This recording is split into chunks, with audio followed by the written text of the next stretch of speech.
Good afternoon from Rainham Marshes. I don't come here very often, probably twice a year, if that, because that Dartford tunnel is a pain in the neck. It's been quite a few years now since they removed the toll booths, and you would have expected the traffic to flow through a hell of a lot easier. But it seems even worse. So that, accompanied with the £2.50 to go and £2.50 to come back. But anyway, I've always found Rainham a bit scopy. A lot of people have success here, but they're happy to just sort of see the bird through the scope. So more often you'll get spoonbills, short-eared owls, things that we don't get over at Cross Ness on the other side of the water. So we've looked at the traffic today. Tunnel was relatively clear. So there was no question I should come over, because Cross Ness and Elmley was doing it a bit too often. I need to mix it up and get back over it. And on the BirdNet, isn't it BirdNet? No, the wiki, the London wiki page that lists all the bird sightings in London, Rainham's been coming up pretty good. So today I'm not looking for any great pictures. I'm just wanting to see what kind of species count we can get and anything different from Cross Ness. So before I go into the visitor centre and use my RSPB card to get in, I'm just checking. I'm going to check on the bay because the tide's coming in, so everything will be forced in and be feeding on the mud last minute. And if we're going to get a close shot, it's going to be then. So I've come to this bridge first, which is near the entrance. There's the visitor centre over there. Comes this metal bridge because it looks like the kind of place you might get a kingfisher perched somewhere, but no. So that rules out the question. So at the moment, as you heard, crows. We've got some usual suspects of the river. We've got mallards, black-headed gulls, teal. I think that's a lesser black-backed gull. And over on this bush, we've always got sort of big family of house sparrows. So let's walk along the riverfront, and then I'm going to go into the reserve. I've got about 4 hours. Oh, not gone that far, 100 metres, and I thought I might as well just have a look into the reserve from here in case whatever's there is gone by the time I get there. It's just to tick some species. So plenty of starling around. They were down on the front, and on the islands all having a preen and a wash. Lapwings are going up, all mingling with the starlings on the front there. Had a single, so far, barn swallow go through. Oh, I thought that was a very well spaced out flock of birds. It's just a train going by. I'm sure I can see lots of other hirundines. Yeah, loads of barn swallows going through here. Magpie, oh, that's going to go on the list there. And did I say gadwall as well, hidden in there, preening. So I'm also checking out on the bay as well. I've seen a cormorant flying over. Yeah, I think that covers it. Oh, look, we got a grey heron versus a, let's see if I can film that. And cut back, it was a great white egret. That's nice bit of footage. You don't get them at Cross Ness. Okay, things are looking up, you know. What are you? I think that's not a barn. I better take a picture. I think those are house martins. Yeah, sometimes you can't see the size of it. You can't see a long tail on those barn swallows, and you think it's a house martin, it's not. Yeah, great white egret, nice one. Okay, so yeah, it's kicking off. I'll give you that. I think I've been a bit wrong about Rainham. Yeah, the flocks of lapwing going up, and then a single black-tailed godwit went over. The lapwing was circling for a while, and something must have scared them up, and sometimes you don't see anything. And hello, there's a single bird going up after them, bigger than the lapwings. Managed to get a couple of shots off and film it. Peregrine falcon. Well, there you go. Wonders never cease. Yeah, the grey heron is down there wading around, and great white egret he's still in the water, or she's still in the water. Blimey, I haven't got 100 metres in and 24 species already. Just got a wren down here. I just finished filming it. I just missed filming it by seconds. It was distressed by something, doing that thing where it sort of It's calling out, jumping up and down. Somebody in the future is going to clip that and use it for something sinister. Let's see what that big bird is there. Probably a goose or a swan. Anyway, I'm going to move down a bit further. Oh, we've got some mallards coming over here. Mallards? Yeah, mallards. Keep an eye out in the bay. Yeah, anyway. Just out in the bay here, saw a lone bird. Oh, it's over there now. Always gets my attention when that happens. Checked it out. Widgeon, male widgeon. And then, clear as day, there was a curlew down here. And I thought, yeah, that's a really good filming distance. It still blows my mind when I look through my 800mm lens times 1.6, just how frame filling it can get. Just like, whoa, this is so close. Thank you. Yeah, took a little bit of footage of him flying up the bay. I was trying to get through the reeds for a photograph, but he wasn't having it. I stood too long.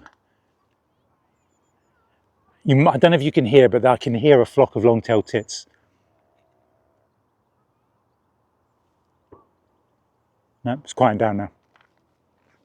So just over there, where there's the last bit of mud, from my camera, I can see common shelduck and avocet. So we're heading, I've just seen a, what are they called? Blue tit. So I think we're as high as 33 species now.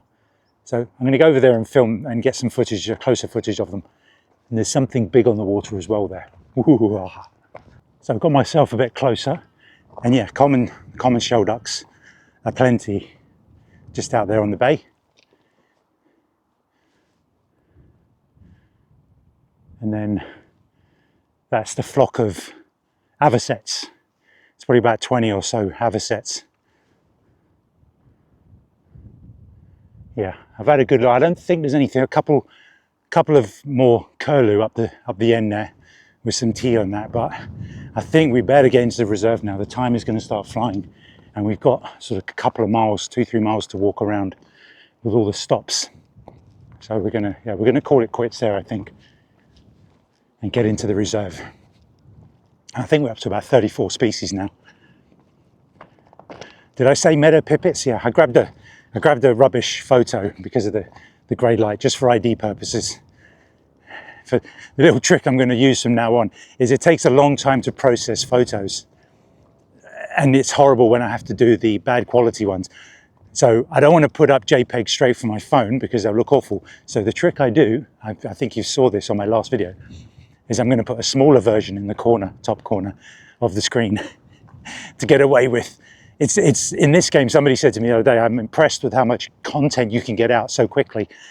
And I just said, no bells and whistles. I just talk, throw the footage over the top. I know exactly how long to talk for and how long the footage going over the top is. Just something I'm sort of developing in my head. I can already say avocets, and then leave a space. They're out there with a shelduck. See, talk a bit and then you can put a bit more footage over. It looks a bit more interesting. Oh yeah, the other one out there, the big one, when I said there was a big bird, it was Egyptian goose. Goes on the list. I think Wimbrel's out there. No, it's probably a black gull. So yeah, that's the thing. I just boshed them out quickly.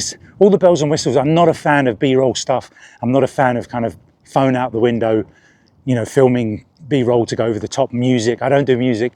Birds, what I'm seeing here, talking about the birds, any kind of hints and tips I can give you.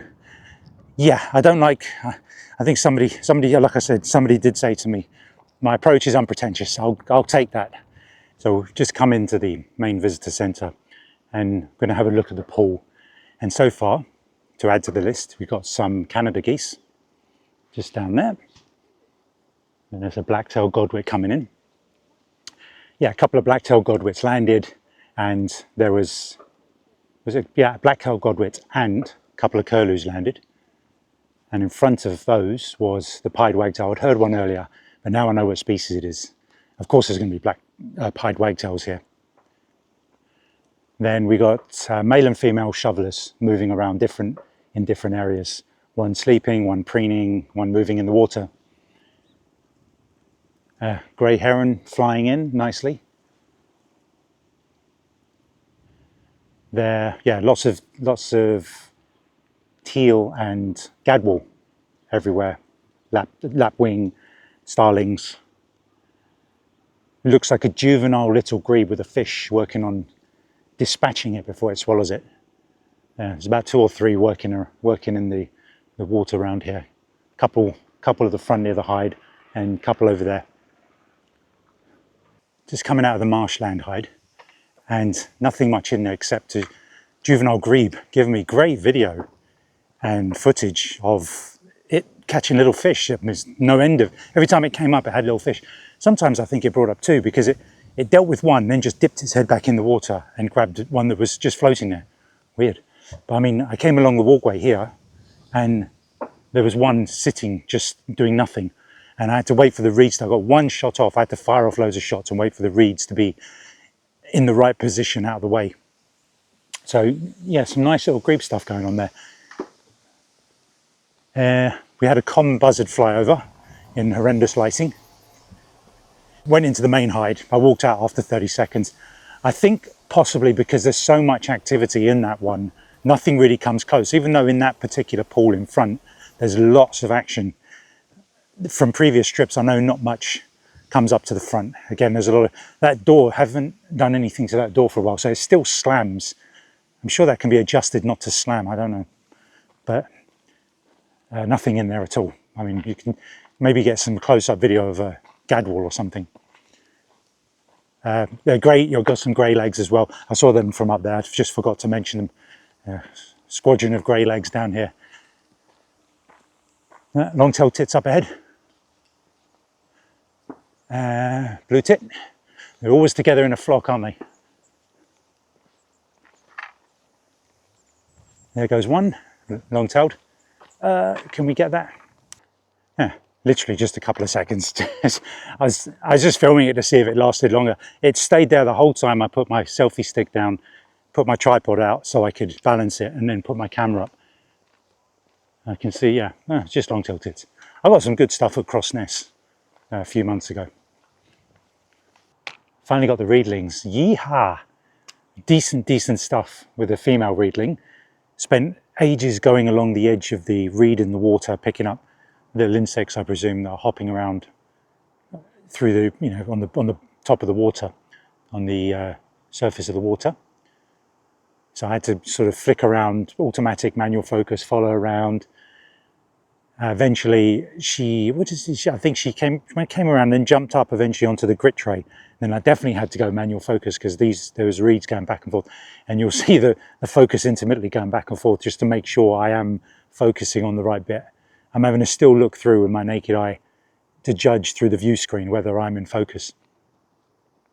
But a male, I mean, she moved around, and the cut reeds in the middle of the water.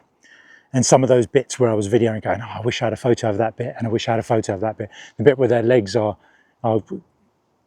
clenched onto grip, the bit where their legs are gripped onto 2 bits of reed. Those are the pictures everybody wants.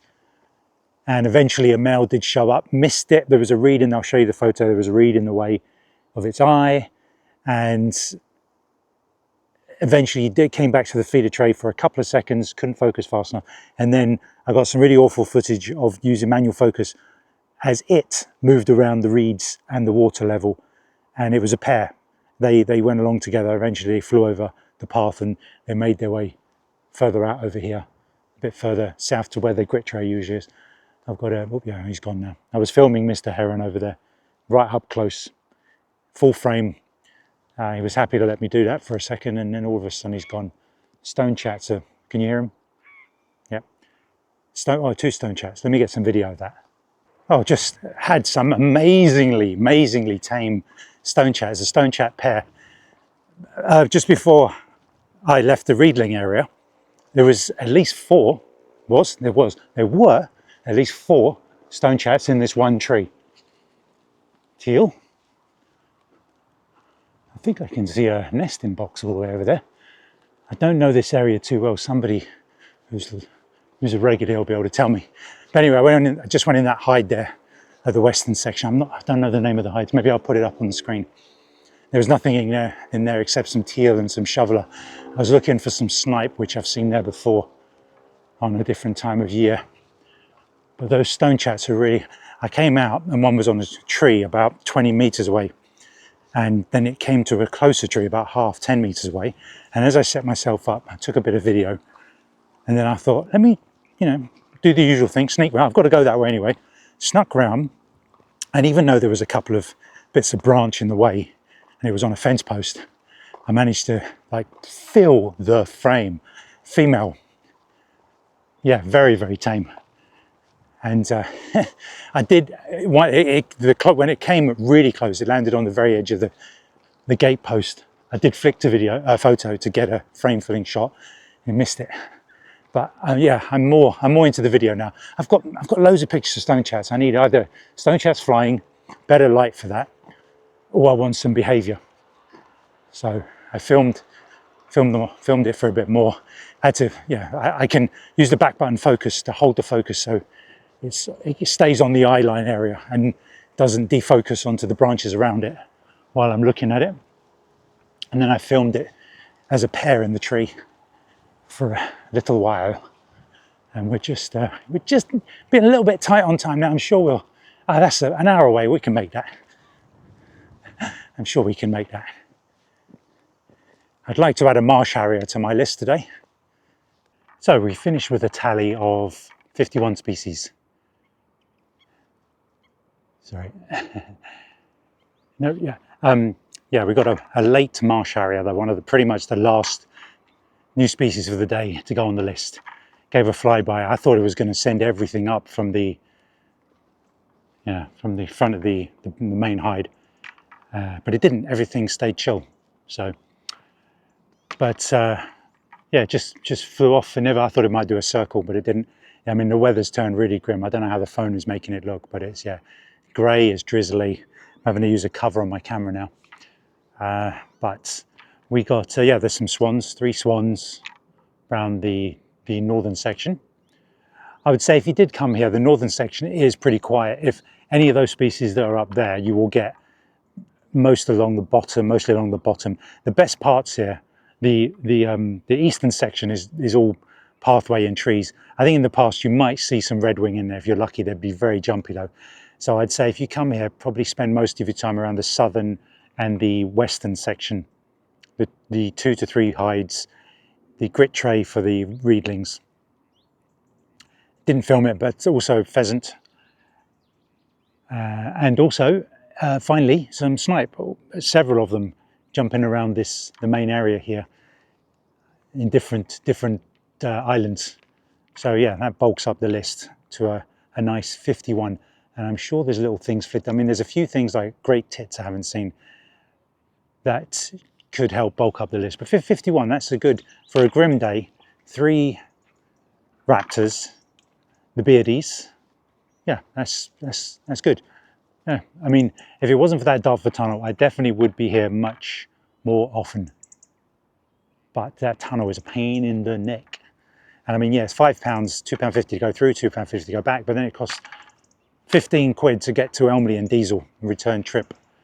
So, but the good thing about this £5 thing is that through YouTube, the vlog, it should pay for my Dartford crossing with the money earned from advertising. Anyway, hope you enjoy the vlog. I'll be back here, yeah. Let's see if we can beat 51 in a busier period. We're going to look out on the bird net and the wiki page to snipe.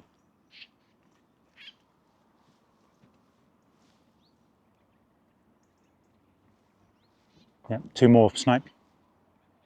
So where would they be off to? They're going over to sort of Crayford, Dartford Marshes. Anyway, we better go. We've got about 20 minutes before closing. Yeah, good stuff. Good day. I really enjoyed that, even though the weather was grim. It's nice to have a change of scenery.